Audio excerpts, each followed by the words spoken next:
lights on and you speak, the cameras are activated and you are being recorded. Great. Okay, perfect. Please state your name. Yeah, for sure. So my name is Tracy Simpson. I'm the Director of Community and Protective Services for the town of Strathmore. And Mark Pretzoff is our Recreation Manager at the town. We're here today to talk to you about the new Strathmore Motor Products Sports Centre and our proposed fee structure and rental model for the facility. As many of you know, we have a joint use agreement between the town, the school division, and the county to operate this facility. And one of the conditions in that joint use is that the fee structure is reviewed by both members, or both municipal partners. And so this presentation was in front of our council like a week or two ago. And so we're here today to get your feedback and some direction from county council as well. So I'm going to pass it over to Mark, and he's going to give you some information on how we got to our recommendations and what we're proposing for the facility.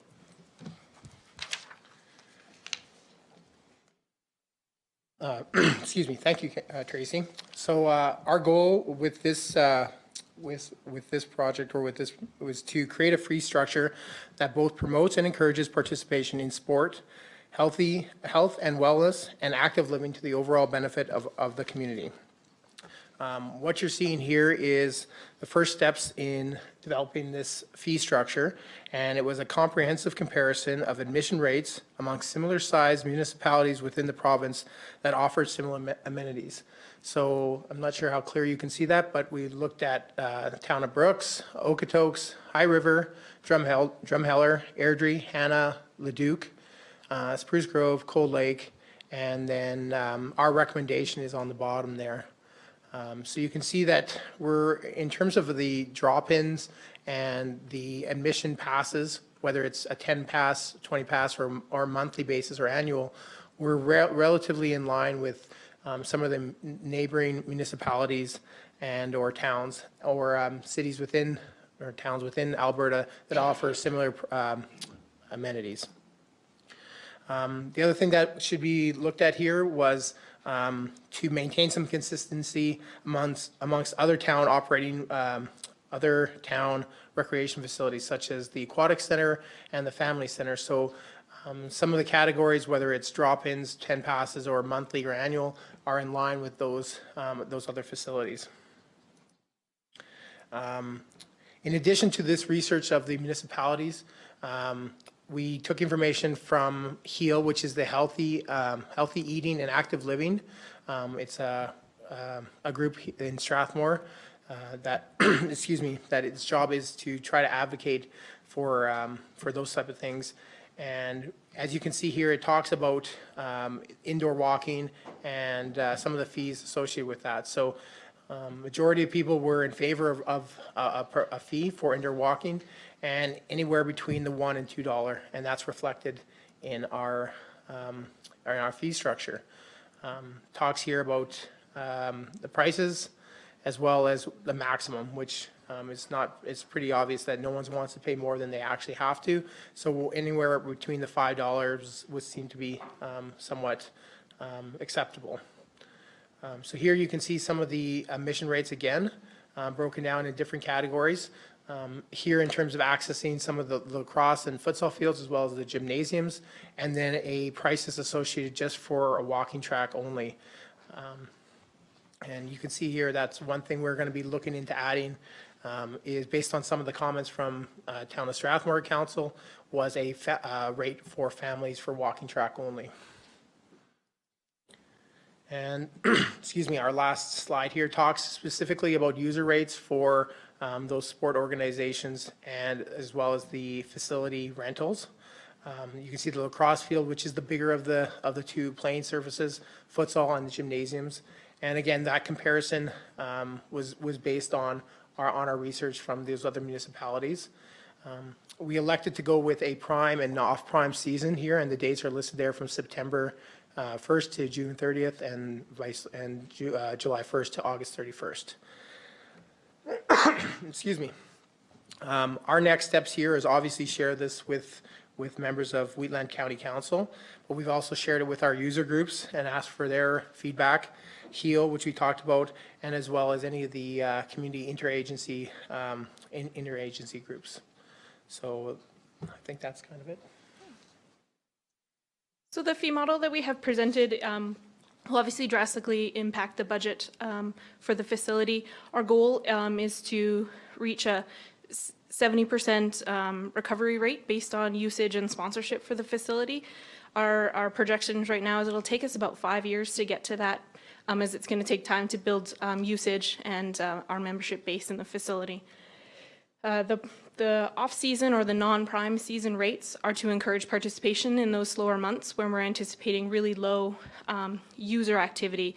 Soccer will obviously be outdoors during those summer months, and lacrosse season isn't active in July and August. And so we want to be really proactive in trying to fill the facility 12 months of the year, and therefore the off-season rate helps us accomplish that. So that's the majority of our presentation. We're open to any questions. Any questions? I have a Amber? question. I should know the answer. Does Strathmore do anything to increase accessibility for people with disabilities, like an assistant pass or something like that? I know, like, we've used an access card when we've needed an assistant to accompany, like, our children with disabilities. Yeah, so currently we don't have a specific program for an access card, but we're in the process of developing one that's inclusive of all our facilities. At the Aquatic Center, we do allow companions to attend certain lessons with people with disabilities, yeah, at no charge. Yeah. Any other questions? Alan? Just, are you able a little bit, Tracy, to elaborate on the cost recovery? You'd mentioned 70%. You're anticipating in 5 years. Initially, where you're starting out, what kind of dollar amounts that equates to? A little bit of, and of course, we understand it's notionary right now based on what we know. It can change. So. Correct, yeah. So right now we're in budget process, similar, I'm assuming, to the county. And so the budget we're putting forward for the 2019 year is about a 40-60 split. That's based on the sponsorships that we've achieved to date and feedback from our user groups on how much usage we'll see in the facility in our first year. We're anticipating taking a few more years to build new programs such as adult intramural leagues or daytime programs. This is the first rec facility in Strathmore that's going to really focus on some of those adult leagues or daytime programming outside of the aquatic world. And so it's all new to our community, and so it's going to take some time to build momentum. So our goal is within 5 years to have a 70-30 split. So we're only subsidizing the facility by 30%. So can you elaborate a little more on how that affects the county and their commitment to Right, that? sorry.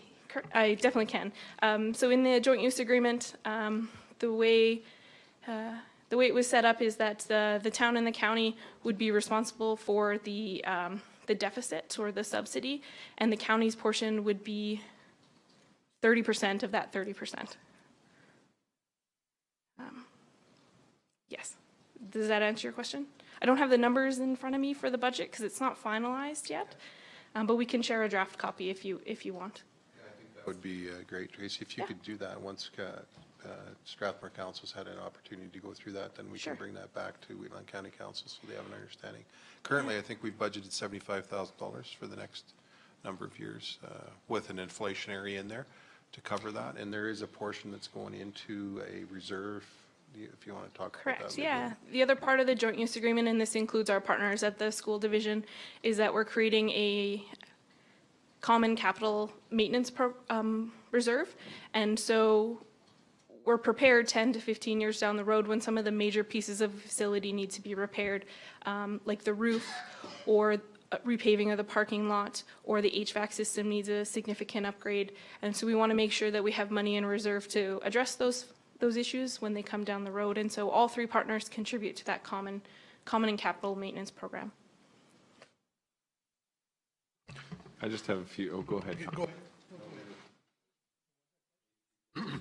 Okay, I got a couple of things here. I'm just, how is the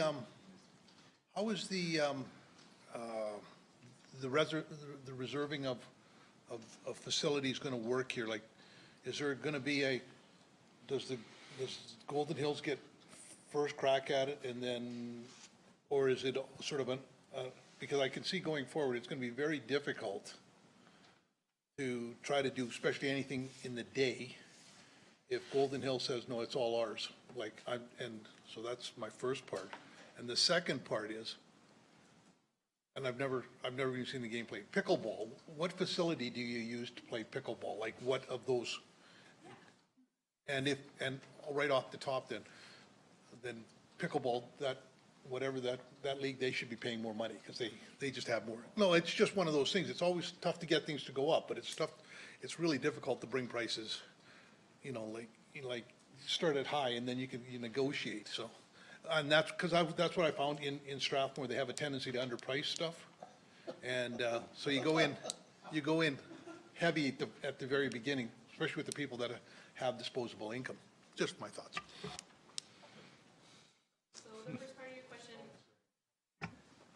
Thank you. The first part of your question is around usage. And so in our joint use agreement with the three partners, it clearly states who gets priority in terms of the facilities. So during the day, the school division has exclusive rights to their gymnasium. And so this facility has 2 gymnasiums, and so they get exclusive rights to theirs, and they can request usage of the second gym or the 2 turfed fields, the lacrosse field and the futsal field. They have to book those through the town's process, and so they would be treated like any other user going forward during the day.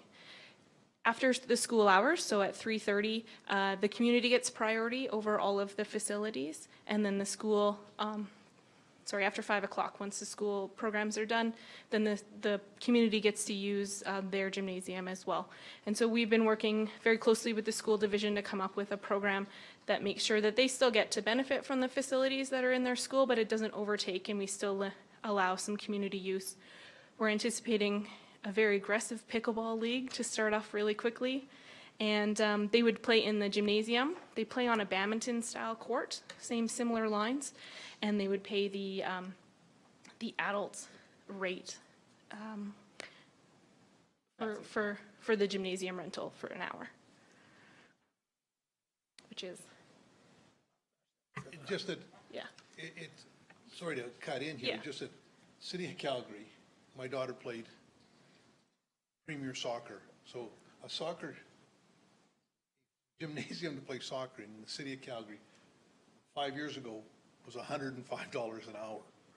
So I mean, like, people have to understand that these are, like I said, it's really difficult to get the prices to go up, but compare it to what you're paying in the City of Calgary, and people sort of, and then they're going to moan and complain, but that's a heck of a deal. So they could be higher. On that note, I'm just looking at, we go to Brooks a lot, Okotoks a fair amount as well, just because how far east and south we are. And to me, you're getting, because with this membership, you get a lacrosse field of, what amenities, I know you said it, but I didn't write it down in time. What did you get for amenities when you get this membership? Just a day pass, for instance. So your day pass would depend on what's happening in the facility. So a day pass would give you access to the walking track. It would also give you access to any drop-in programs that are happening during that day or when you purchase your pass. And for instance, Brooks, you have a pool, you have library, you have curling rink, hockey, 2 hockey rinks for $1 more, 75 cents more. Even Okotoks, you're less for a pool, 3 hockey rinks, curling rink is attached there as well. With the gym, I think you go a half an hour either way, you're getting more amenities for less of a price. And I mean, I just don't quite understand why, when you only have 3, maybe 3 amenities. I mean, even to take it to the extreme, Leduc, I've curled and played hockey in Leduc for the last, how old am I? not old, but 15 years, let's say, and for $875, you get 3 rinks, 10 sheets of ice, 3 gyms, turf field, full community gym upstairs, full walking track for $875. I'm yeah, and a pool. I mean, you look, if you're comparing to Calgary, but if you're comparing to similar towns, you're getting more for your buck at similar towns.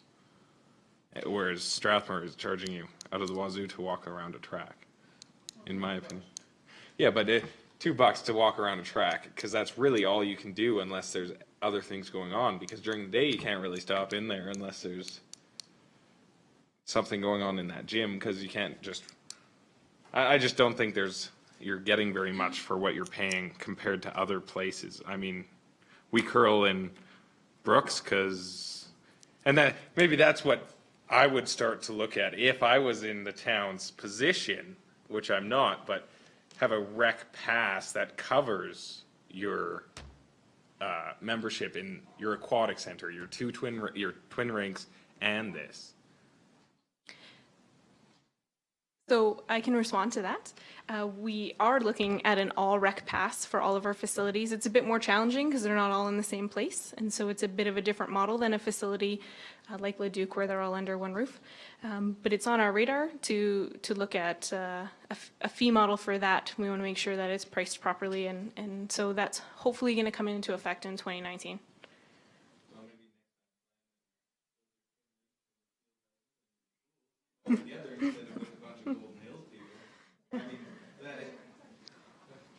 Because, I mean, that's what every other municipality in Alberta has done, and you don't have to worry about double booking or anything like that. But, I mean, that's just what everybody else has done, so that's just my opinion.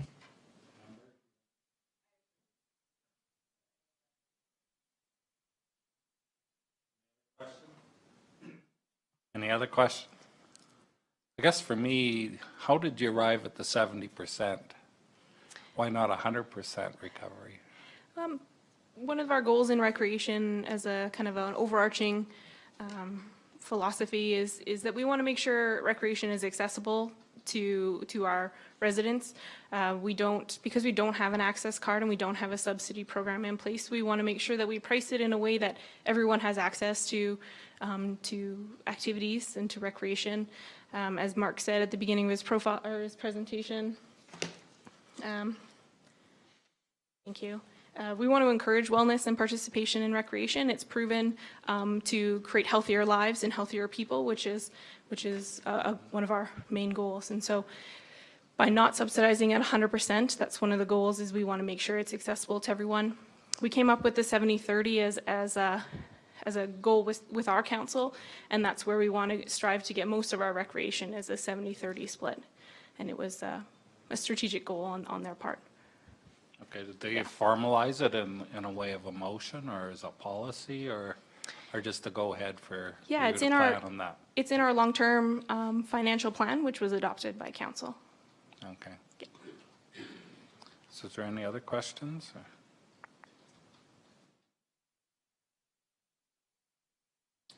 Great. And you got anything else to add? Tracy? Nope. No? Okay, well, thanks so much for Thank you. coming. If no more questions, I'll accept the motion of information. All in favor? Opposed? Carried. Thanks for coming again. Thank you. We have a motion to, earlier in the day, and Ellen, you had asked when they get that number what it's actually going to cost us to bring it back. That was accepted, but you also asked when they get a better breakdown what that number is. That 30% thing. Yeah. They're looking for approval on the fees and charges today, if possible. Okay. Because that's how they set their budget, right? Okay. Yeah. Okay, you want to do that now? I thought that'd be more of a budget process, but we could certainly We can certainly do it now.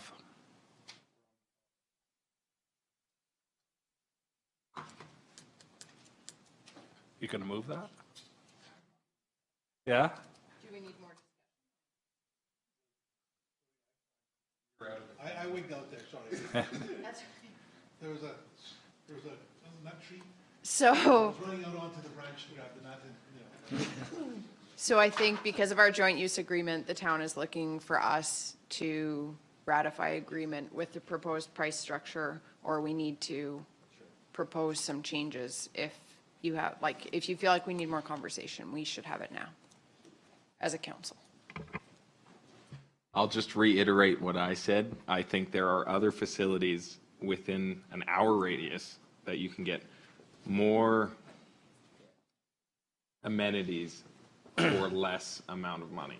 So I think whether you change your formula of subsidization, you have to be comparable to other facilities that hold more merit.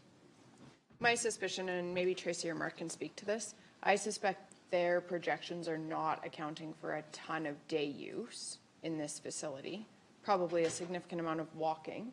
And then my suspicion would be that the majority of revenue they would expect to generate from here would be from those rentals for the field use. I'm just guessing that. And then your other rec facilities, people use more day or monthly passes or that kind of thing. That would be correct. We're accounting for a majority of user group usage in the afternoon and evening and weekend use.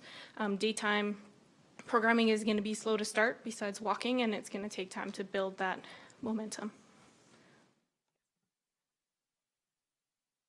well, if I belong to a lacrosse club, let's say my son belongs to a lacrosse club, and they'll be paying for the field rentals and all that kind of stuff. This drop-in fee, where does that come in? That wouldn't affect my son because he's already walking in. I'm paying that money so that I can, if the field's not being used, I can, or if I'm gonna go play, what happens? Okay, so we'll go back to pickleball, which I know nothing about. And, well, no, because it's huge and I've never seen the game played. Yeah, so if I belong to a pickleball league, is it set up so that I pay the $6.75 and I go play, or do I belong to a league where the league rents the property or rents the court, and then I'm paying them? And so how does this work? Yeah, so a user group model is the user group itself. So the association of lacrosse or the pickleball group, they pay the rental rate, the hourly rental rate, and then their users, they collect fees from their users at their discretion. That's how the arena runs. That's how most arena runs, is you use it on a user basis. The drop-in is more for unprogrammed or open time. So if we wanted to offer fitness classes, or during the day we wanted to offer drop-in pickleball where we set the nets up and people can just come and play in an unstructured environment, that's where the drop-in rate would come in. Like a shinny, correct. Or public swim as opposed to a swimming lesson.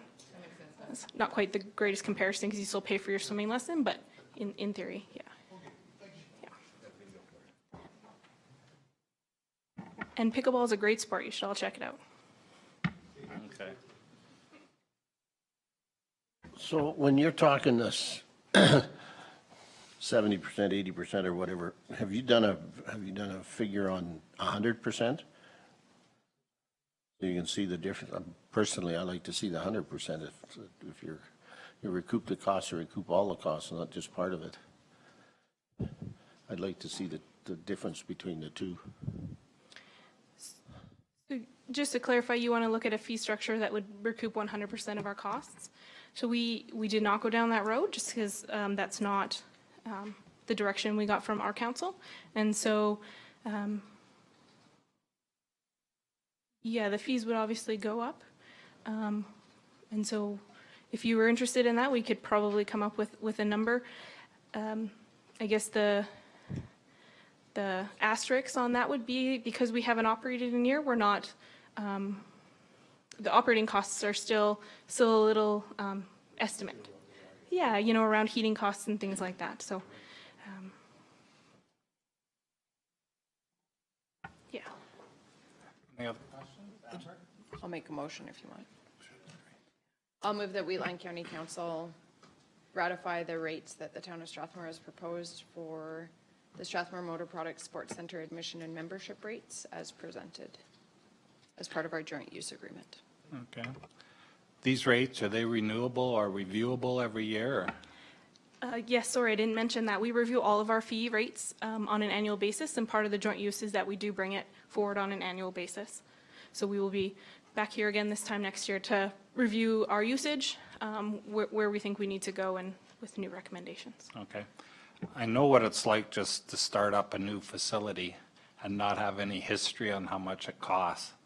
So I would think maybe next time when you come back, we would have a year's history, how much it cost, heat and all that kind of stuff. It would sure make it a lot easier all the way around. Is there any other questions to Amber's motion? Sorry, I didn't catch that. Turn your mic on. Turn your mic on so we catch that on film. All in favor? Opposed? It's carried. Thanks for coming in. And we still need a motion to. Still need a motion to accept this information. Yeah. Did we do that one? Okay. We're done. Here comes our budget man.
Okay.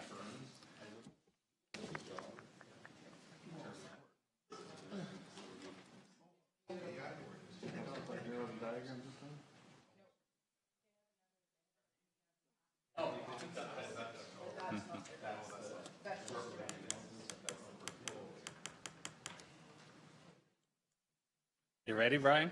Whenever you're ready. Okay. Could you turn on? Okay, thanks. Good afternoon, Council. So today we're going to go over the second version of the operating and capital budgets.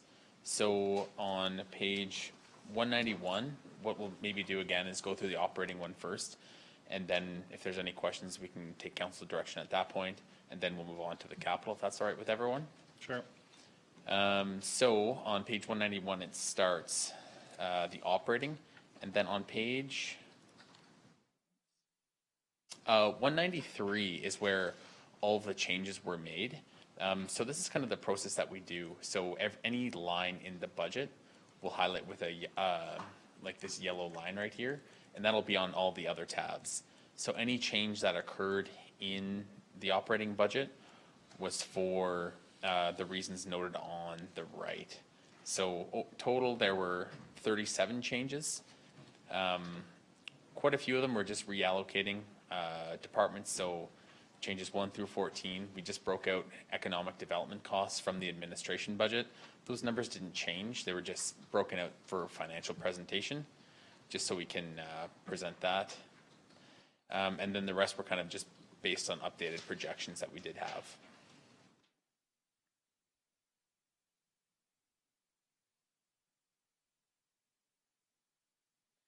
Kind of same format again. So what I do is I'll put the general ledger code, the description of the account, the department that it changed in, the October 2nd, 2018, that's today's meeting, In the September 18th column, that was the previous meeting, and then I put a difference column, and then the reason why, or it went up or down. One thing I'd also like to note as well is that council had asked administration to go back and determine some water costs, the comparability for Hamlet's previous years to current years, and what the recovery is. So we just need a little bit more time to bring that back, and we'll bring that back at the next budget meeting in November.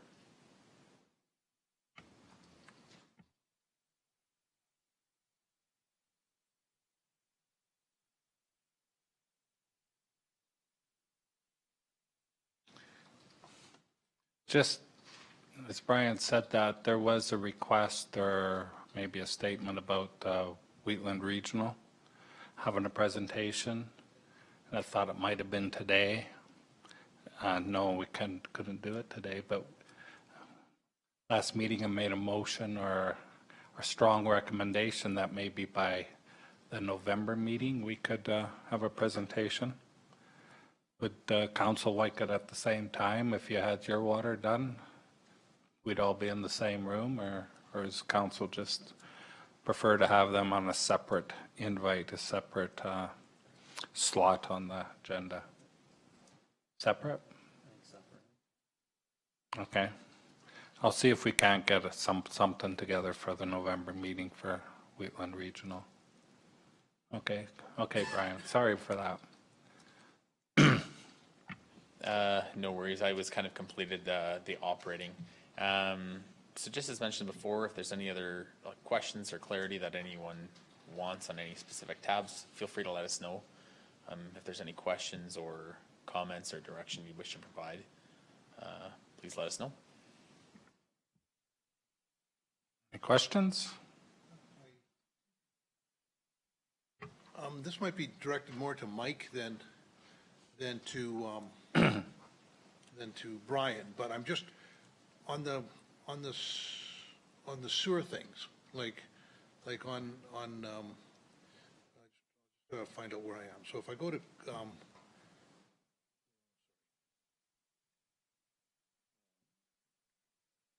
I've got some notes highlighted here. So okay, so Clooney, WRC is contracted to do the wastewater on that, but if I go to Speargrass, there's not a like online what number is that on page on agenda page 248. We've got Clooney does WRC does wastewater, but I don't find that anywhere like in Speargrass or Carsland. And now it's contract. So when it says contracted services, is that WRC when I go over to Car? I'm just trying to figure this one out in my head here. So the contracted services in Gleason, which is page 250 in the agenda. Contracted services in Gleason, is that actually WRC? And just the WRC is missing on it? No. And same with Speargrass, and so I just don't know what like of WRC does some wastewater. I'm just not sure, do they do it for everything, or is it just certain areas? Yeah, so through the chair, the breakdown in this, WRC handles all of our operations for water and wastewater in the county. The reason you see only Clooney as sewer on here is because we don't have the actual water system in Clooney servicing it. In the other villages, or sorry, in the other hamlets, we have it broken out as just in the water portion. We didn't feel it was necessary to break the division between sewer and water in each one. So you see every contracted service for WRC is in the water except for Clooney, which we had to put in the sewer. Rather than disperse it between the two departments, it just got a little too messy for checking the actual costs. That way you can look at the water for the most part and see that's what it's costing us to operate the infrastructure systems in those hamlets. So the contract, just to add, contracted services here is above and beyond what WRC would handle. That's sewer flushing, reservoir cleaning, that sort of thing. We've put into the contracted services part of each hamlet. Alan? I'm trying to help you out, Mike. Maybe I'll make it more cloudy. If we look at it like any other utility, like Fortis, so there's three components to the water and wastewater. There's treatment, there's distribution, and transmission. So the treatment of the water and wastewater is being contracted to Wheatland Regional Corporation. The transmission and distribution is being done by our own forces, correct?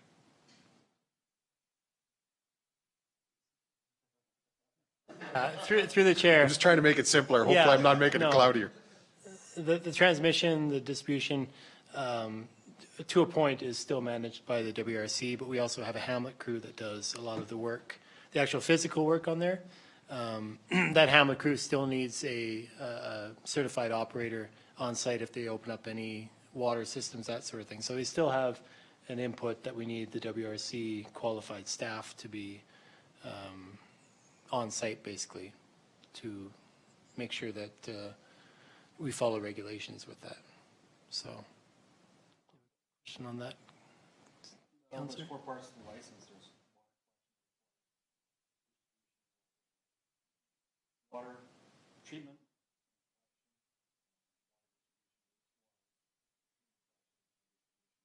Hamlet crews can have those 2 licenses. They do not need. There you go. There's more to it than, like, there's certain guys can have certain parts of their license and do the work, and they don't have to have other parts to be there at the same time. And I know that for a fact, so. It's easy to get that stuff. Yeah, And I'm sure they have it. through the chair, our operators do, the Hamlet crew, one of them does have their level 1 Yeah. distribution, so they are able to follow that part. It's just whenever they're not available, we do Yeah. utilize WRC at the same time for their certifications on the distribution system as well. Because for them to have distribution and collection it's a minimal cost for training. Yep, Like yep, it's, and we and have it the for upkeep sure. of it is minimal. So you have to maintain CEUs, you don't have to go to bat. It's more on the treatment side that they want those CEUs. I know they group it together, but you could make a case otherwise. So when WRC is doing their billing, is there any way we can separate out what the time spent on wastewater? Only because, as I understand it, we've probably got more labor involved in the wastewater end of things than, like, I would like to know what that number is, right? Because it gets sort of all thrown in. Because we are going to have a conversation somewhere down the road about, like, the price of water in that neck of the woods. And unless we can figure out, and at least in my mind, unless we can figure out hard and fast what we're getting for our services, you know what I'm saying? It starts getting really muddled when like, I've been here a year now, and it's only a year, and I don't know how you do it, because I cannot keep the numbers. I do not know how we can keep this, but it is adamant that our ratepayers, that everybody that is on that line is paying the same amount of money for the same amount of whatever they're getting, whether it's just water alone or whatever the case may be. So I'm thinking that if we at least can break this down to, you know, I'm just, like, because I'm looking at Gleason, and Gleason, the prices have dropped down. We're down to, we're gonna spend $629,000 this year supposedly on water. And you guys have budgeted out that's sort of the number. It's not a one-off. You've sort of gone that way, and everything else that I follow on what you're doing seems to make sense. So you must be fairly confident with those numbers. But when you start talking $629,000 and you take out for the amount of people, if we ever want to go to cost recovery on water, those people cannot afford water in Gleason. So, I mean, so that's where we sort of have to, you know, we're involved in a corporation that was supposed to give everybody good water, and supposedly, I think it was supposed to be at a sort of a similar price point. And I look at everything that's being done on the rest of the county, like the numbers that are being shown going forward, and they all seem to be fairly consistent to what we saw last year. And now, except for with the exception of Gleason, and Gleason has gone from $300,000 to, with these new numbers, 600,000, right? So, I mean, I would really like to get that straightened out in my head here. So, and I don't know if that's possible. Maybe I'm just looking at this wrong. I'll try a little bit. So the previous numbers that Gleason was paying, was that for the total price of the plant, or was that just what Gleason was paying the residents? So the previous water utility rates were subsidized, just as today's rates are subsidized. Right. So you're looking at subsidized rates compared to the WRC as non-subsidized. When they go out to the billing, then we subsidize them again, about the same as we did before. So we're looking at two different things there. And also the contract thing from WRC has nothing to do with the production of water. They just do the distribution, the testing after the clear well, line flushings, and the wastewater. That's nothing to do with the production of water. So the employees that do the contracted service are employees that Wheatland County had doing the same thing, but now they're hired by Wheatland Regional and contracted back to the county on a per hour basis. Now I've asked, they have the capability, I believe, to tell me, we'll see in the next meeting, to tell me where these employees are for every half hour of the day. If they're working in Gleason or Speargrass or Rosebud or Standard or wherever they are, Rocky Ford, they can break their timesheets down that far.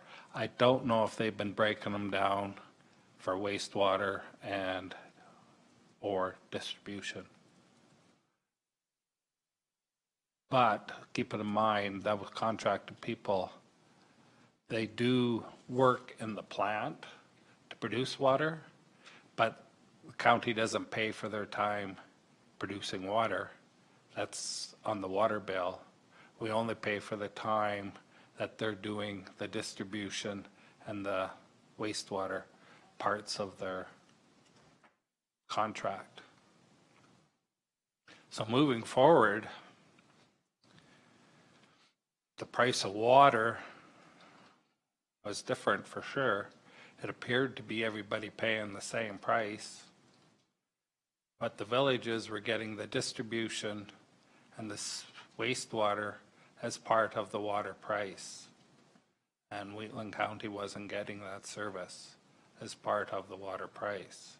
We were paying extra for that through this contract.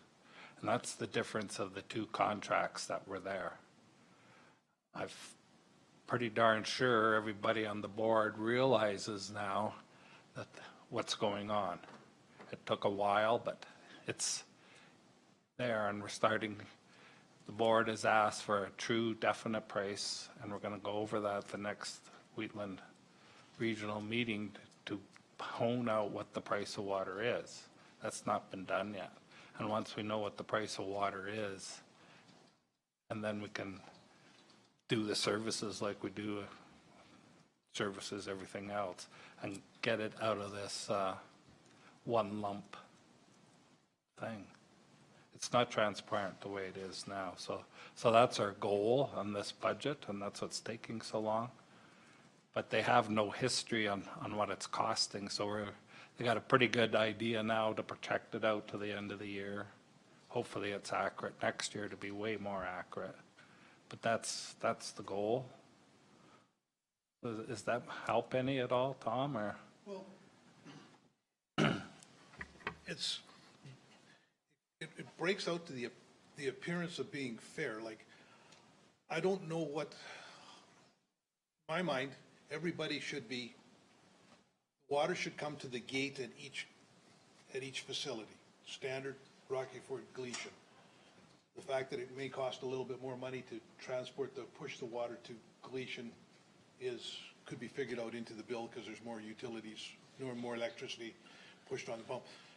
But I still, no one has explained to me properly or to my liking how water's been subsidized in Gleason forever. Like, they've never ever paid the full rate, and that's understandable, and I've got no problems with that. But we have gone from a bill of somewhere around, it was when we had our own plant with all our conveyance charges and all that kind of stuff, charging $370,000 a year to provide water to Gleason with the amortization and everything in there.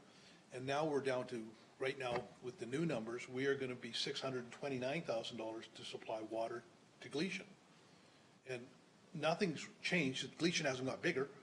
And so I'm just trying to figure out why it is so much more money, and if it's across the board, if it costs that much more money for cost Standard and Rocky Ford that much more money, then that is what the cost of doing business is, and I understand that then. But it doesn't appear to be that way, because from some of the conversations I've had with the villages, right? So I'm just trying to figure out in my mind, because we're now subsidized, we're gonna have to subsidize, because there's no way that Gleason, they can't afford that kind of, what we're paying for water in Gleason. There's no way we'll ever get cost recovery on that. It's impossible. So that's where I'm at. Yeah, it's no different than any of our other hamlets but. Well, except for it's substantial. Yeah, I think on Rosebud's way more. Yeah. Well, I know, but I mean, Carson and Gleason. If I go back to the numbers that we got a year ago now, we were looking at spending, it was something like $1,500 a year, or $1,500, whatever it was per man, woman, and child for water. We're now up to $2,500 in Gleason. I mean, it's costing us a fortune. And we can't get rid of Gleason, so we have to figure out a way to get the cost down, I think, or we just have to sit down. But I'm just trying to figure out why the huge number increase. That's all I'm trying to figure out, is because WRC shouldn't be that much, their labor shouldn't be that much more than our county labor. So I just don't know where that number's. I think it was in the contract itself. I know there's a huge discrepancy there because of, we actually subsidized the villages. Going forward, it's not going to happen that way. The WRC has a resolution that everybody pays the same amount for water at the clear wells, irregardless if it's Gleason or Standard. Standard's across the cement block, and of course Gleason's 30 clicks away. That part's going to be equal. We just haven't come up with a number yet. Okay, so the 600,000 might. That's right. Okay.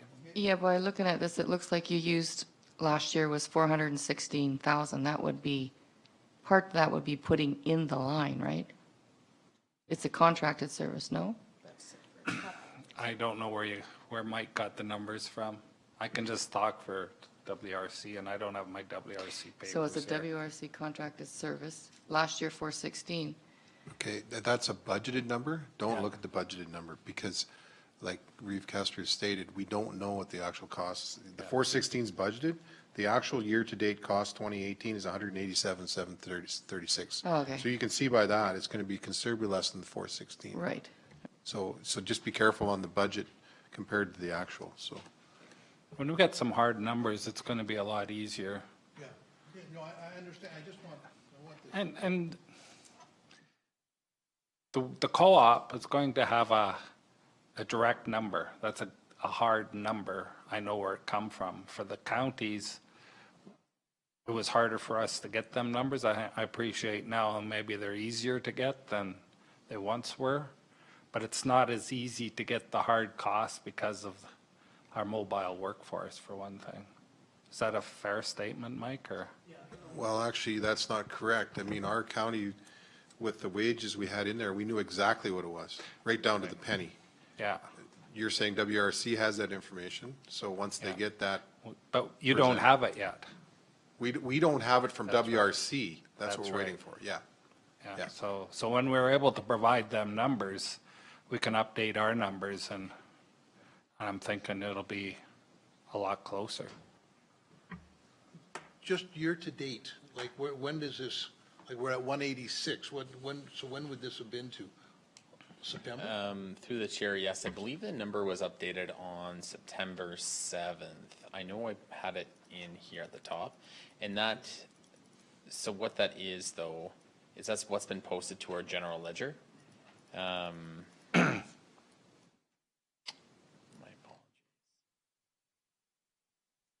apologies. Yes, so right here, the 2018 year-to-date general ledger up to September 9th, 2018. So what we need to remember, though, is that what's recorded in our general ledger is what we have received for invoices up to this point. So if we have incurred a service that hasn't been billed, it's not going to be recorded in our general ledger just because the vendor hasn't provided that invoice to us. I can't speak at the moment to. So that one would mean, sorry, Brian, that would mean we didn't receive the August 31st invoice, likely by September 9th. So it would only be up to the end of July. It'd be 7 months. 7/12 of the year, yeah.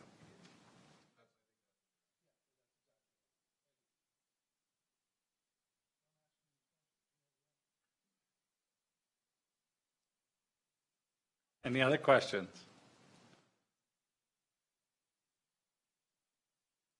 Anything else, Brian? No? No, nothing to note on the operating budget. Any changes that we had were on that first summary tab, and they've all been highlighted in yellow or orange, whichever color that is. So any changes you'll see that are just highlighted here. So, and we'll make that consistent with every budget as well, just because there is quite a few pages, and we just want to draw your attention to what has changed previously. So.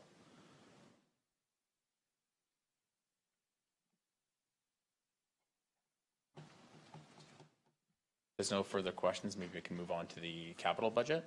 Well, before we move on to that, Brian, so I think as Brian stated, Brian and Mike will be bringing a little more detail in regards to the water and wastewater to the next meeting, some of the information we talked about the last time. Yes, for November yes, that's 6th. correct. So we'll bring something back to council on, I believe it's November 6th, whenever that next council meeting is, so.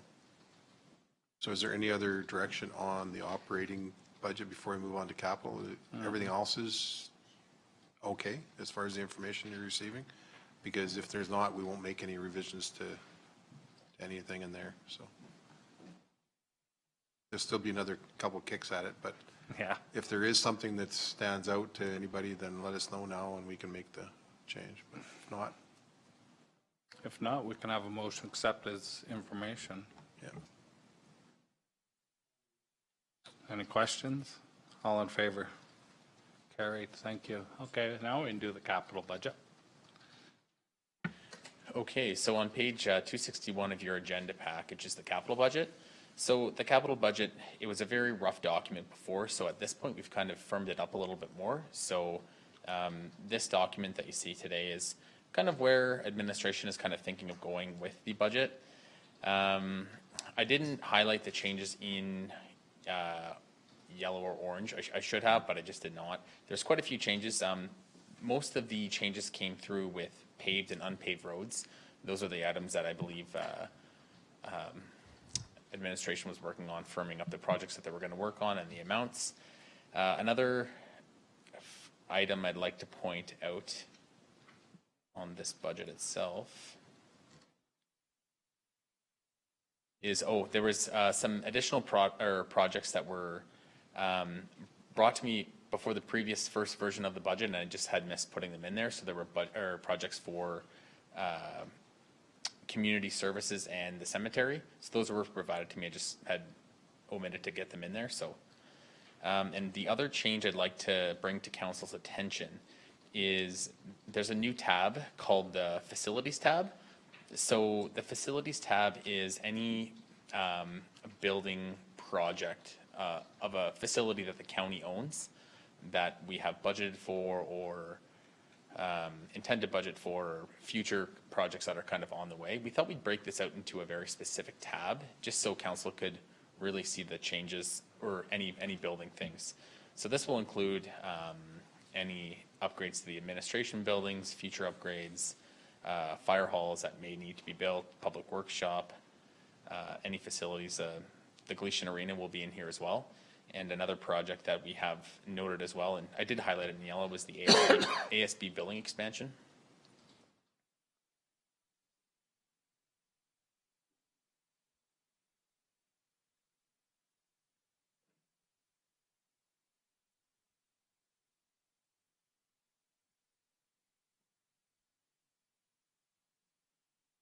Council have any comments, questions, or? Okay, Scott? I just had a question, because we were just talking about this, under the fire, the 23-00 expenditures, is that a specific ask, or is that just a general budget that we're putting out there? There's some documentation to support replacement bush buggies, things like that. It just seems like. Through the chair, I believe that Judy has been working with the fire associations, and what she has presented is the most up-to-date information she has. Okay. Just curious how it comes. Yeah, so I believe Judy meets with the associations and determines the capital needs. I believe there's a capital committee that meets on the fire equipment. So, and those changes are brought forward at that point. So I believe that there may be some updates to that tab specifically, the fire one. So there even could be a point. Brian, how, the number that's in the budget for capital for fire, is that derived by asks, or is that derived by a mill rate?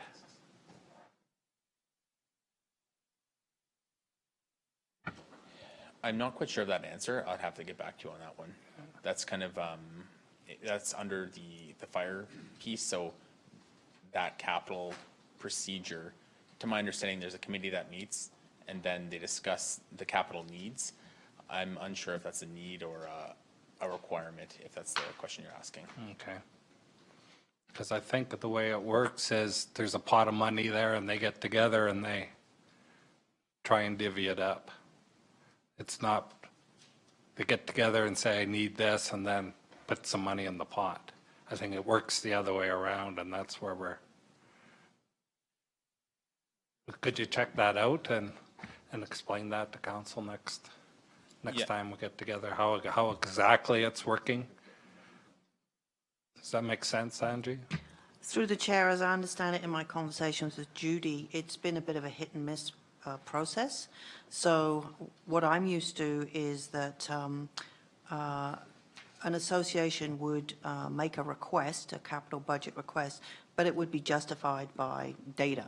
So there would be, you know, they'd say we need a truck or we need equipment or something, and then they would have to provide the data to support that request. To my knowledge, the data is missing. That's never been provided.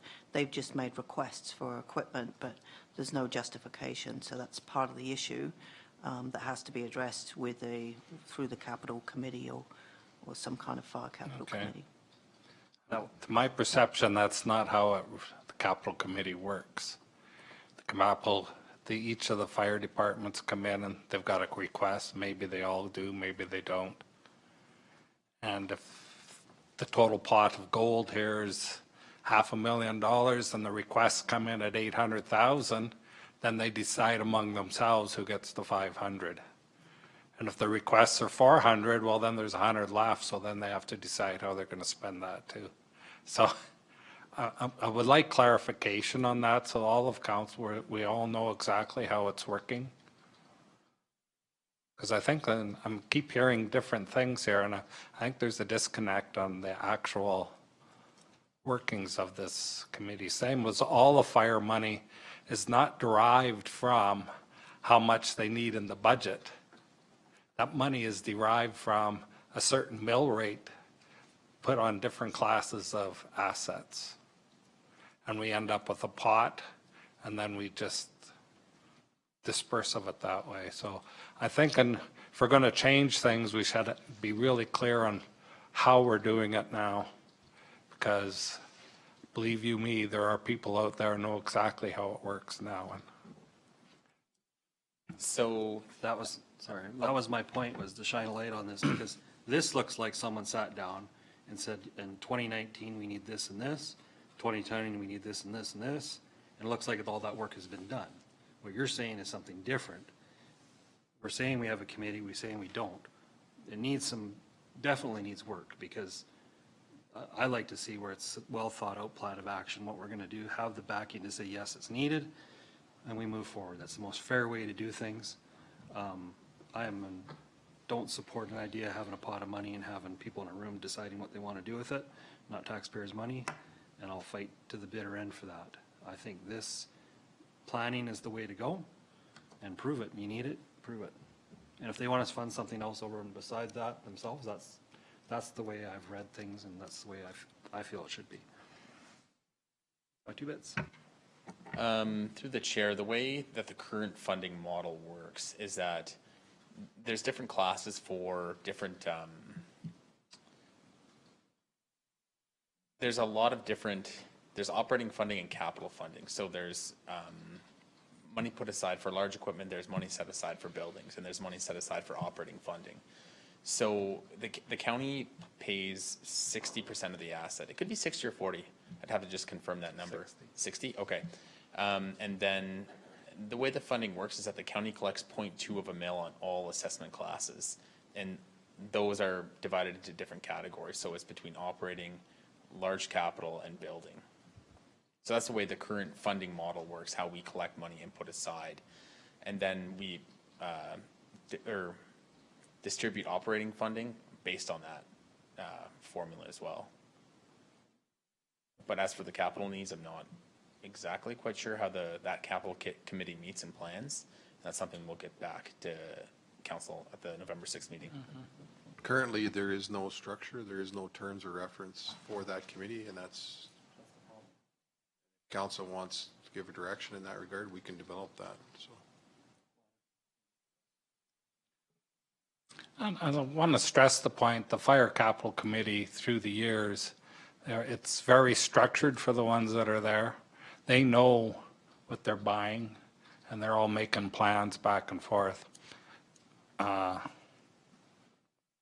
that's all I'll say. I can't run them down without them being here. I don't think trying to run anybody down, but from what Alan's saying and what I've seen in the bylaw previous, there's a mention of a committee, there's no structure to it from this office. And that's what we were discussing earlier, was there's nothing defining what it is, and that's the problem I see. They may think it's there, but as far as legal goes, and our how we do committees and how this county council and administration does, it's not there. It's on paper, it says it's there, but it's not there, and we've heard that. I've heard it 3 or 4 times, and it needs some definition. And if we want to scrap it completely, that's one thing, and if we're going to do it, we should do it right. Well, I don't want to disagree, but when the committees were done, when the funding was started, that was part of the agreement.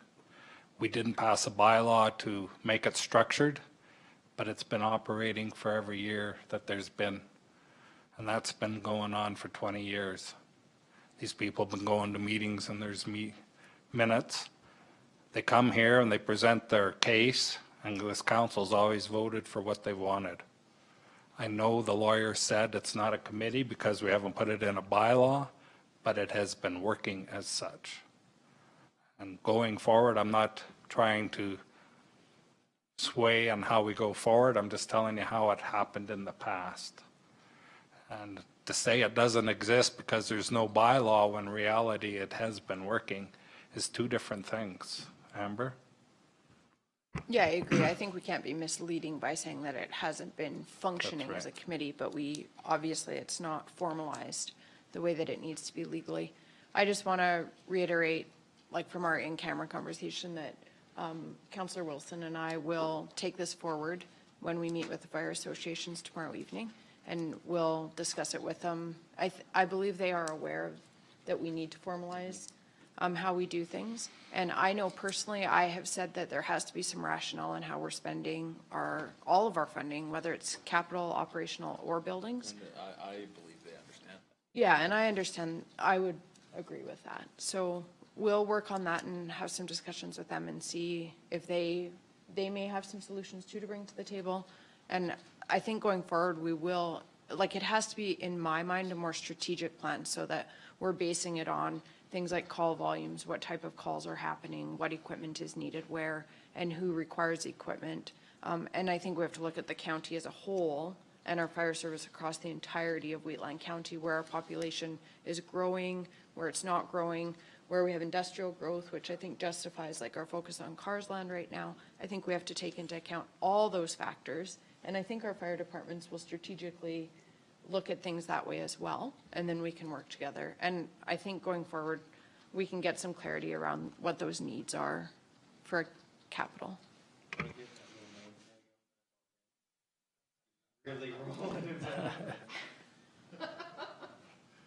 Okay.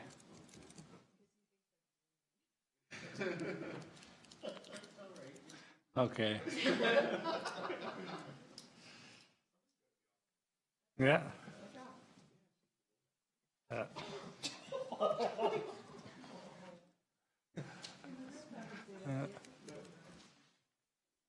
Other foot in mouth, please. Okay. Yeah, that was my outside.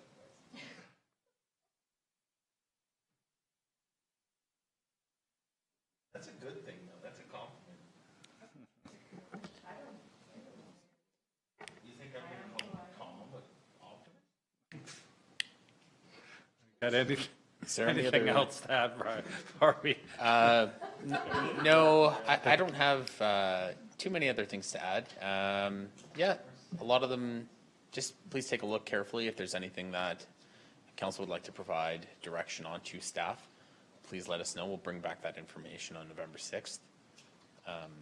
Exactly how that money is kind of divided or the needs. So. I've just got one, like on the very last page here, if I scroll over to it, if I ever get there, the facility stuff. How did you come up with $225,000 for a rink in Cheadle, for an upgrade in Cheadle? $222,750. I mean, I know they take the money, but they've got to, we just have to get one person motivated to operate that facility, that'll take over it. Because, and then, I just don't know how you figure that $222,750 is a nice number, but we've got a rink there, and it's a nice rink. I'm just not sure what we're gonna, why we need to. We don't need to spend money if we don't need to spend money, right, so. In the inspection on the outdoor ice rinks, your perception may be that they're nice, but they don't meet code. So, and there is a public consultation and communication program going on now with Dave, and he's talking with the various communities on what do they want to do with the existing structures. Do they want to keep them? Do they not want to keep them? So once we have that information, and it's not been that easy to get them together right now, so he's still trying to reach out and make some appointments and meetings, we'll then determine whether the capital funds are going to be spent on those facilities or not. Because if they're not going to be used throughout the, the winter season, et cetera, then it's a step back, and we'll report back to council and say maybe the funds need to be spent elsewhere. But if they are going to be used, then we do have to bring everything up to code, the same as we've been doing with the playgrounds. So it's the same situation where we're not allowed to continue to allow the communities, whether they're volunteers or residents or whatever, to use facilities on county-owned lands, county-owned facilities, et cetera, that are not, do not meet provincial or local government code. I'm going to channel my inner Wilson here. But that's borderline insanity. Because we have a perfectly good, let's put a sign up there, like, use at own risk or whatever. We have a perfectly good facility here, and we're gonna, like, I cannot in good conscience say that we're gonna spend $222,750 on a rink in Cheadle, or in Gleason, or in Carsland, because, I mean. Well, yeah, well, but the thing is, so that's an awful lot of taxpayers' money for like, Convince some private landowner to put it on his land, and then we don't have to worry about it. yeah, so maybe that's what we're gonna have to do going forward, like, but anyways, yeah, no, I understand where you're coming from, and I understand the rules are the rules, but I don't have to agree with the rules. Exactly, and we can find, you don't have to break the line, you can bend the line. Yes, yeah. Can you sell that land for $1 to Tom, for instance? Yeah, if you want to, and that's part of the information we'll bring back. Okay. If you want. I will buy that rink for $2.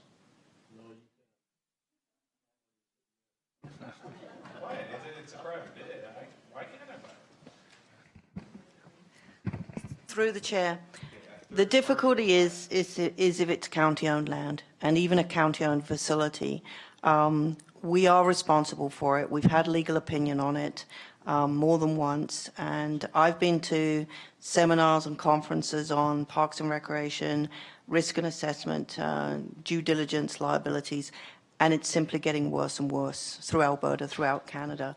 It's not something that you can bend the line. It's not something that you can ignore, etc. So once we've had the public consultation, we'll have a better idea of where the community is feeling. But with Cheadle, if Cheadle is determined to be a growth node in the CMRB plan area, then you're going to have to decide, are you going to put money into Cheadle or you're not going to put money into Cheadle? Because the CMRB is also going to want to know that.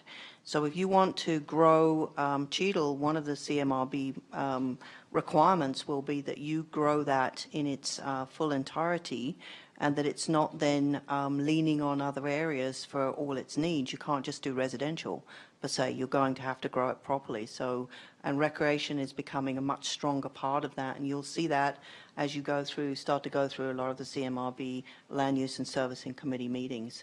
Recreation is becoming a number one ask of residents and taxpayers. They feel that that's one of the major things they want for their taxes. So can a third party buy that property and still function as it is right now?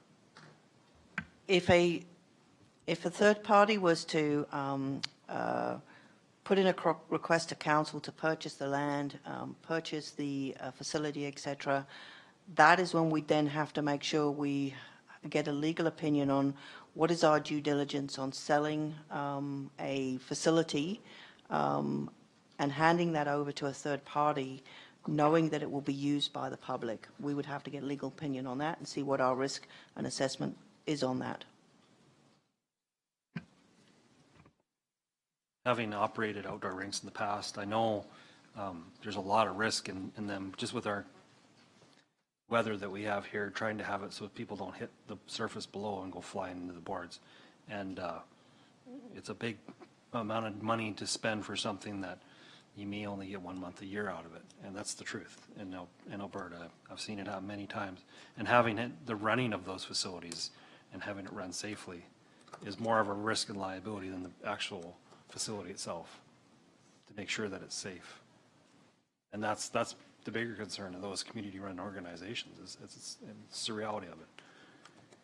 Through the chair, I think through 2019, it's going to be something that council is going to grapple a lot with, which is community services. We will do our best to bring all the information to you. Maybe we need to do some training workshops, etc., on this issue, because it's being handled differently in different communities, and I think we need more information on that. There are other areas that have decided to close their outdoor ice rinks and put their money into the indoor ice rinks. because that is more, at least you can generate revenue. But I'm sure Alan will tell you that you're likely to get maybe 50% back. They're very costly. The problem is you've got to decide what is your amenity value worth in each community. What is your enticement for people to come and live there or even stay there? If you're not going to provide amenity value and all they have is their house and they're commuting somewhere out to employment, etc., you will be facing communities that start to die because young people, they'll say, families, well, what is there here for us? And that's been faced up and down Alberta and across Canada. So these are really, really tough conversations we have to have. If you want to remove the money from the budget, that's absolutely no problem and your decision. But if that is the case, then we will be moving forward, placing stop work orders and closing down the facilities because we don't have a choice. So when will the province realize what they're doing, like what their impacts are by changing codes and everything like that? Because I mean, once You got to remember, this isn't just the province. They don't do that unless it comes from us first. The residents out there are demanding this. That's where it's coming from.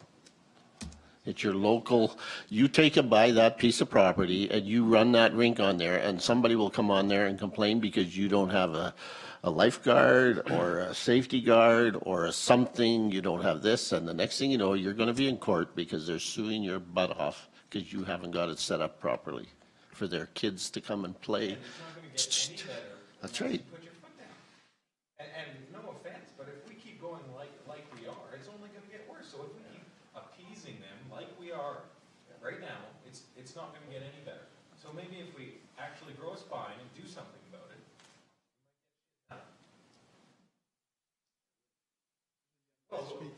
Well, with that, no offense, Ben, but with that attitude, it's not going to change. I just have a question, and it goes back to what you were saying.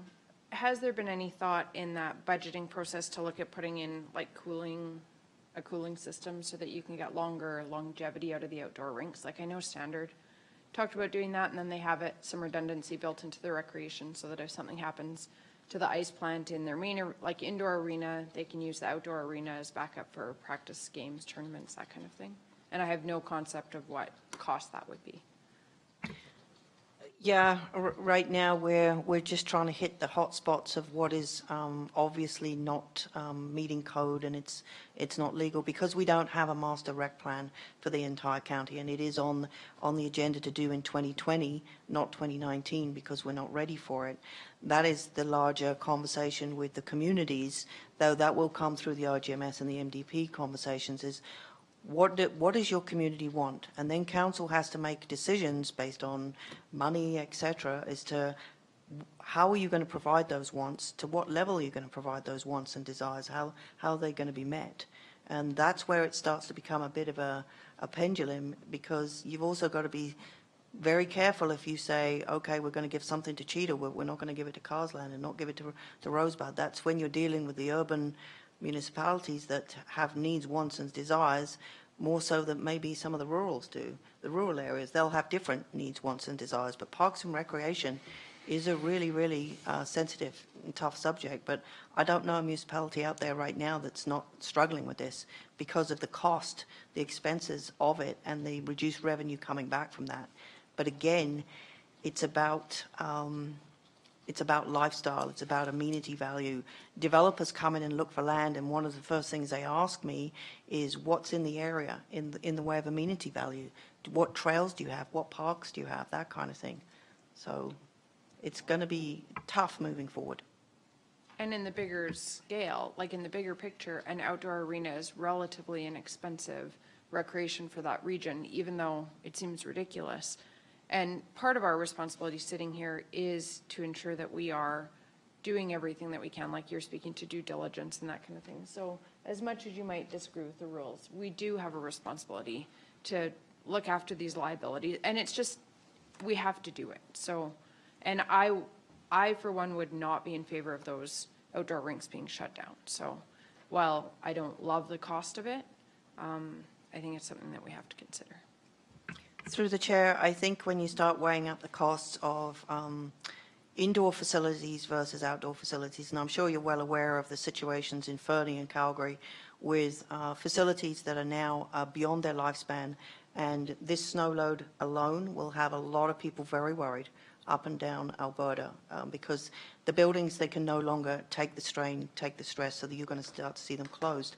To replace a ice facility, we were quoted in Sundry looking at one, it was a minimum of $45 million. And that wasn't even anything special. That was just pretty basic, meeting all codes, provincial requirements. So outdoor ice rinks are a lot cheaper when it comes to providing recreational facility for youth, young people, families, etc. So it's also an opportunity for a small hamlet, small community to have something where they're never going to have an indoor arena like the one you have in Gleason. And Gleason has a lifespan on it, and that is going to come to an end, and that will be another decision for council to make is, are you going to replace that? A huge amount of data has to be collected to justify that conversation. So we will be collecting data through public engagement on the outdoor rinks moving forward. Some of what we got to look at too, and I wondered about that and questioned that a few years ago when, I don't remember what they called it, but it happened in Gleason, now it's happening in Standard, it happens all over.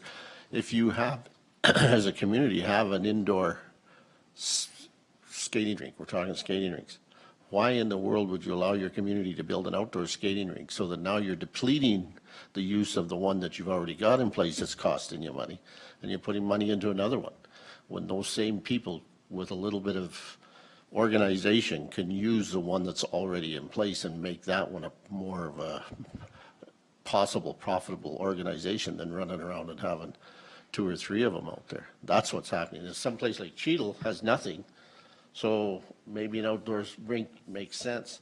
But to me, what Standard's doing in Standard doesn't make sense to me. Through the chair, I don't know how Standard is running its operations, but in our research in Sundry, what we found from the community through some very sensitive and delicate conversations was the outdoor ice rink was absolutely essential for the people who were on limited income because it was free for their kids to go and skate. The indoor ice rink, you have to pay. It's user pay. And a lot of the families simply could not afford to allow their kids to go and learn to skate and pay on the inside arena, which is why we chose in the end to keep both arenas open and make it very fair across the community that everyone would have equal access to parks, recreation, and enhanced livability. But that's where they've got to come together as a community, because those outside rinks are not free. They are not free. They're not free to maintain. They're not free to, somebody's paying for that. And the idea that, well, I don't need that one because I can go here for nothing. Somebody's paying for that. I don't know how it would be to sell it if you had to get rid of it. It'd be far cheaper to buy a membership in the one in Strathmore or one in Gleason or one in Standard, the family pass for the community. That'd be a cheaper, way cheaper budget item than this, and they can use even what we were just talking about. Donna? Can this money go to equipment? So money out of the recreation reserve is, that money set aside for like anything to do with recreation. So the reason that restricted reserve is set is just for recreation purposes. So it can go towards equipment, it can go towards an outdoor arena, it can go towards an indoor arena, it can go towards anything to do with recreation. Okay, anything else, Tom? Okay, I'm just going to change the line here. Well, just, I'd like to finish this arena talk first. Okay, is there any more comments? Oh, I've got 100. From my perspective, when this, we'll take Cheadle and their ice surface, it started off as a small thing on the curb funding, and they eventually got it built to what it is today and thought it was great. I voted for it, I thought it was great. I no way anticipated that OH&S or whoever is coming down on us now says we have to spend more money.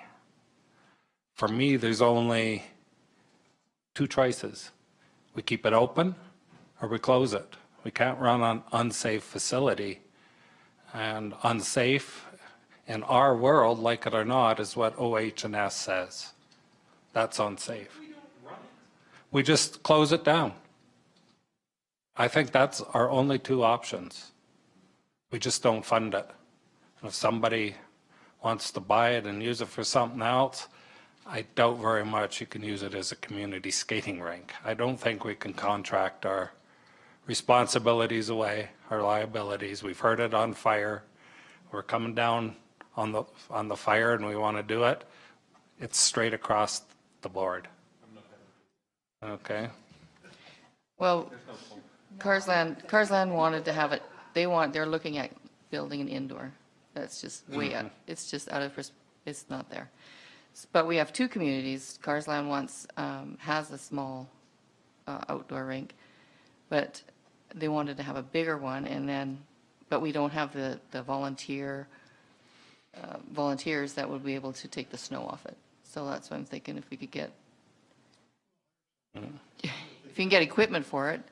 And also Speargrass now has been asking about a smaller one, but a nice skating arena too.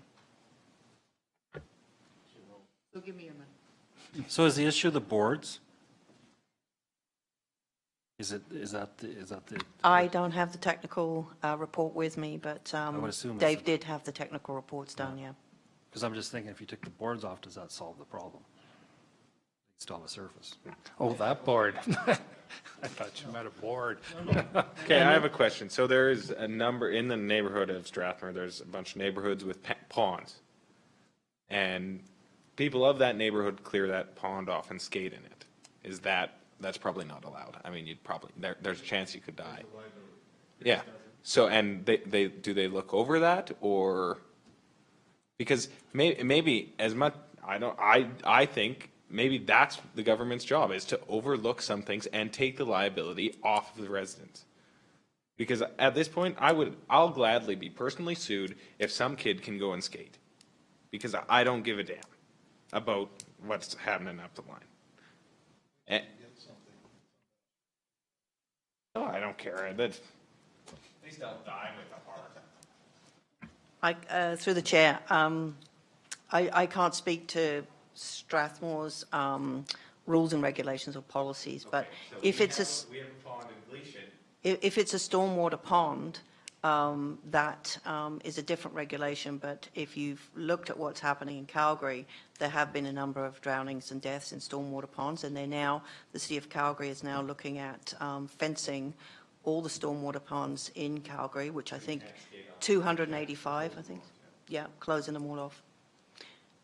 Risk and liability is absolutely getting a much larger factor in your decision making. But to Jason's comment, and I know where he's coming from, we can't get there, but I think when he was saying that, I'm thinking of Rideau Canal and they skate on that all winter long. And I'm sure the municipality's covering off on the liability if something ever happens there, but they must have some regulations as to when they can and can't skate. But still, it's the longest open skating rink in Canada. And, but I'm sure there's some liabilities there that we don't know. It looks good when you see it on TV, but I'm sure there's some costs in there that we have no idea what it is. So, yeah, it is what it is. But that's what I'm saying. At some point, the municipality has to deal with, there's going to be liability. Whatever you do, there's going to be liability. And it's learning to live with what liability there is. And if council isn't willing to have any liability, it's pretty simple. I won't be on council because I can't live in a community that will not actually do something that the residents want, because there's liability issues. And if we have staff not willing to realize that, we don't need that staff. Simple as that. Because it's the community that wants these things, and it is the government's job, one of the few government jobs, that they should just be taking the liability for this. It's no different than anything I've stated in the past, and I'm just tired of the shit. Okay, let's back up a bit. It's not staff's prerogative or job to take a stand on anything. It's council's. Okay, so there is a liability. So how are we going to mitigate the liability when you get sued? Do you get insurance, or do you raise the mill rate? Liabilities just don't go away. They are a fact and cost cash. And there's only two places we can get it from. It's from insurance, if we can. If not, it's from our ratepayers, the very ones that are asking for the service. So you got to go back to them and tell them this is what the cost is. And it's not a nice story, I know. But still, every ratepayer that I know of out there, and I'm from a high leveraged occupation, my insurance bill is more than my income. And I'm sure it's no different than most of the people out there.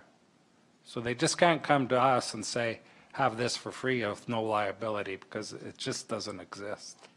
You can't as a government walk over, Glenn has said this, walk away from it. If you knowingly, as a council, step outside the liability and you will personally be liable for it. It won't be the county, it'll be you. Mm-hmm. Amber? And the county as well. Like, and this conversation itself today is increasing our liability just by virtue of what we've been talking about. And I think I have had ratepayers say, like, you should be taking that risk. And they say that. And I say, really? You want me to make decisions in council that risk, like, our reserves? And they're like, well, you have insurance for that. And I've explained, no, I don't have insurance if I'm not doing due diligence and if I'm not, and you have to follow all of these codes in order for your insurance to be valid, or it's going to be, like, your insurance won't cover it. And so $222,750 seems like a lot until some child dies on that arena, heaven forbid, and then you're being sued for a lot more than that whole total package there for recreation. And I know the odds of that are slim, but that's not, the codes are established for a reason. And yes, some of them I think are excessive in all respects, and we've talked about that before. But we sit in this seat and we have to abide by them, whether we like it or not. Okay. Now Tom had a question, or is it, we done with the arenas? Okay, go ahead. Glenn, and you touched on, you said about the CRISP funding that we're giving to these kind of things. And it's kind of, I really thought about it. And so we're giving CRISP funding out for something that they're building and it's not to code.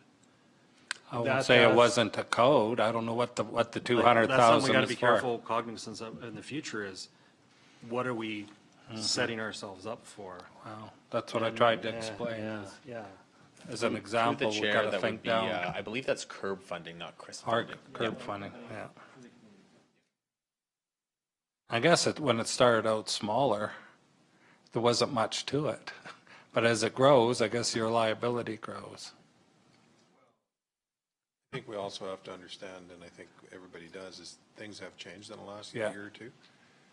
Bill, whatever it is that came out this year on June 1st, has huge ramifications for volunteers and volunteer activities that happen in all of our communities. It probably has more ramifications in our communities than it does in others, because although the cities have the same liabilities, they maybe don't have as many volunteer organizations that they depend on, because the city stepped up and the taxpayers pay for that. So and it continues to change. And like Angie said, the minute something happens, like unfortunately Fernie, three people passed away. Things like that. Now all of a sudden all ammonia plants have to be inspected, and is that a good thing or a bad thing? I don't know, but that's the way it is. And unfortunately it has to come to that, but that's where we're at. Mm-hmm.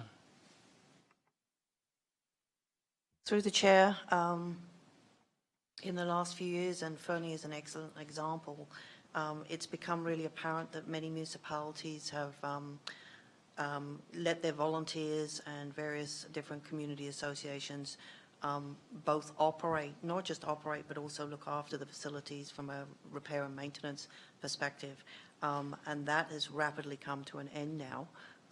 And with the issue with Fernie, it was literally a ripple effect across the Rockies, which happened in a matter of weeks, where there was a stream of technicians that were sent out from the Alberta government in Edmonton to do an immediate look at many facilities within Edmonton, Calgary, and the bigger cities, because they suddenly realized that they'd not been keeping on top of this, and these facilities are starting to fail, the machinery is starting to fail, and 3 people perished. And we were really lucky in the last snowstorm out in Millerville when the roof went down there, in Fairview when the roof went down there, and that will not be the end of that, the end of this happening. As I say, I wouldn't be surprised in this next winter where we're going to see more and more of that. And there's a lot of very worried people out there regarding parks and recreation facilities right now that because they've not been monitoring it, they've not been keeping on top of it. So our job as administration is to bring these dire needs and information and data to your attention, and request that operating and capital funds be put in the budget just as a stopgap right now. Once we've talked to the communities and we've explained to them, this is what needs to happen, this is how cost is spent on capital and operating for these facilities, the communities themselves may back off and say, you know what, perhaps we need another thing, perhaps we'll just have a small soccer field or something like that. I've seen that happen, but to not have the money in the budget and to not at least be pursuing with a due diligence on this, if something does go wrong this winter, we will be in trouble. I guess having said that too, Angie, you've hit it right there. This money's in the budget. Doesn't mean it's being spent. It's just being made available in the case council decides. Okay. Anything more on that? And this is off Tom? the arena, but it's on the same page. Okay, go ahead. So, Eagle Lake playground equipment. Property to a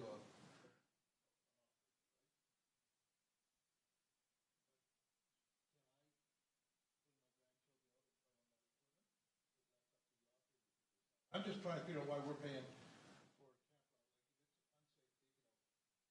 Can't imagine why we put it back in, because we're not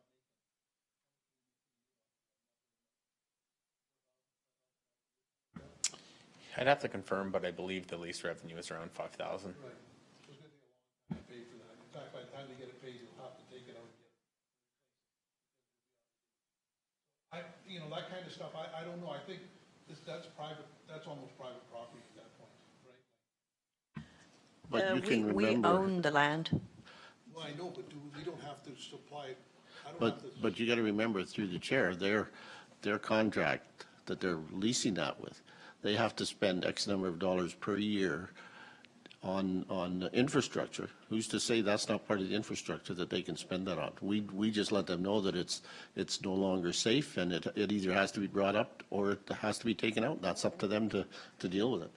Would that be different part of the budget? I'm trying to say, If it come to me. I'm trying to say 80,000 because we could spend 222 times Yeah, 3. I know, but if it come to me and it's Eagle Lake and they say your playground equipment is no good there, we go to the operator and say, look, the equipment doesn't meet standard.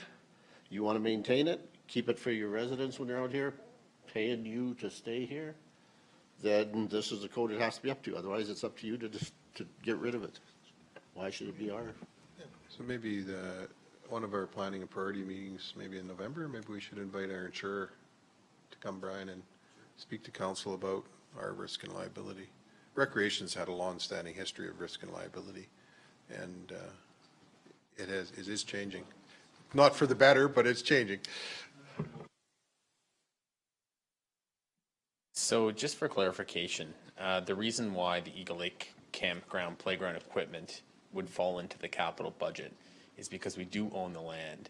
And if we were to put something on the land, it's technically a land improvement, and that land improvement is under the county's ownership. So that's why this playground equipment would still fall in the capital budget.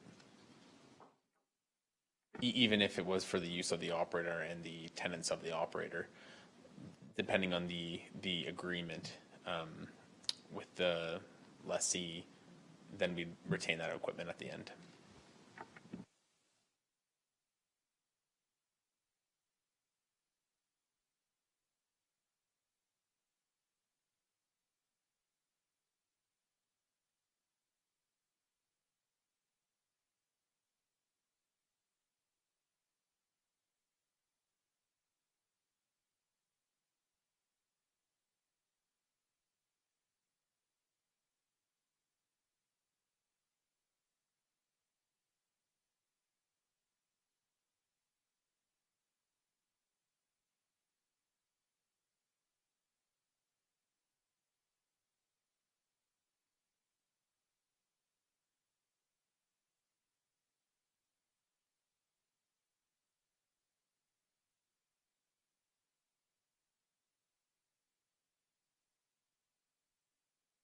Never my fault. Yeah, So if you had 7, I'll say it. then you said, Yeah. Billy over there, he's okay, like, he can play the dangerous stuff. But don't let little Timmy there, he'll get hurt. But building on that, years ago, that's why families had 7 or 8 kids, because they knew they were going to lose 1, 2, or 3 along the way. That's the truth. Okay, let's get back on subject here. People think we haven't got anything better to do. Okay, we're on the capital budget. Any more thoughts on the capital budget? Any changes you want to see? I think that's the question. If not, I'll entertain a motion to accept his information. And is moved. Any questions? All in favor? Carried. Thanks, Brian. Sorry it took longer than you were planning. Okay. Yeah, we'll have a short little break. And then we'll do CMRB. I think I can shut off the computer.